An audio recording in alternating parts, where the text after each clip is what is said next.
Hey, this is Barry Chong from Toro magazine. We're here with comedian, Torontonian, professional degenerate Kenny Hotz. Hello. Thanks so much, Kenny. Kenny has been nice enough to invite us into his house, his beautiful house. Well, you kind of invited yourself into the house, and I was nice enough to open the door and let you in. I was very eager. Yes. I know you were a photographer before. Yeah. But I'm wondering, looking around your house, you have all this amazing art. Like, when did you start collecting?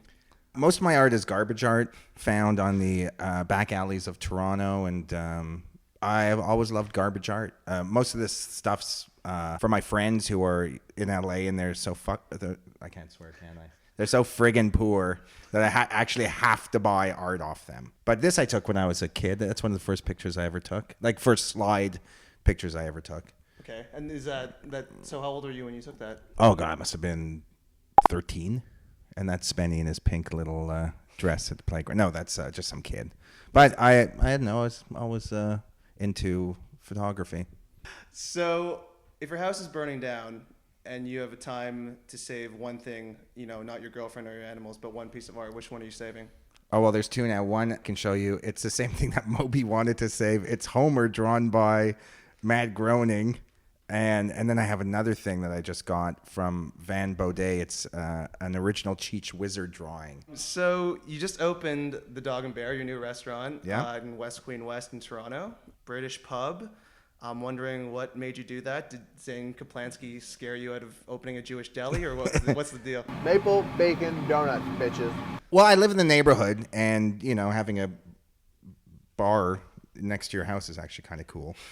I just like the guys that do it, Richard and Jesse, the guys from Parts and Labor. I went in there once. I was like, oh my God, this is the first like American, cool New York bar in the city. And we ended up hooking up and starting the Hoxton and now the Dog and Bear. But yeah, I also, I love pubs as a kid, and I just don't think there's any authentic pubs in the city. There was a lot of drinking in your childhood. There is a lot of drinking. So what do you think's harder? Is it sticking your face in Spencer Rice's crotch for several days, or making it as an artist in Canada right now?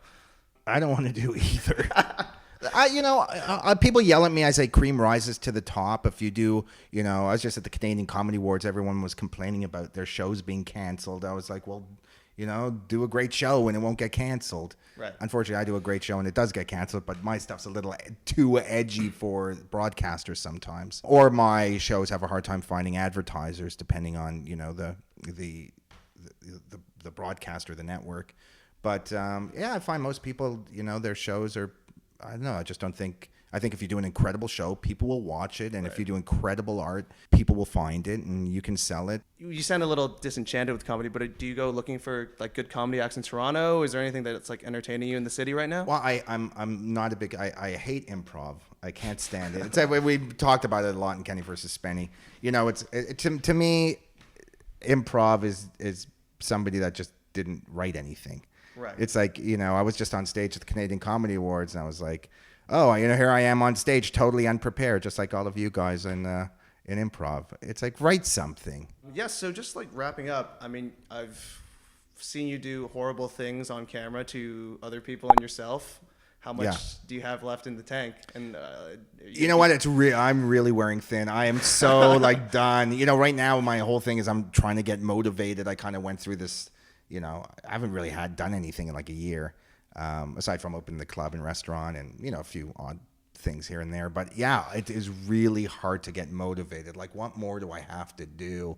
So in light of Kenny's tragic retirement from film, we at Toro would like to give Kenny an award. I'm retiring all of us. I said, first of all, I thought I was semi-retired, but I love awards, so I'll take it gladly and graciously. To the greatest Führer Canadian television and cinema has ever seen, we give this to Kenny Hotz. Oh, that is so nice. It's Deutsche Reich Hitler stamps. Everyone's favorite German, I believe. That's amazing. Congratulations. That's so nice. Thank you so much. I will cherish it always.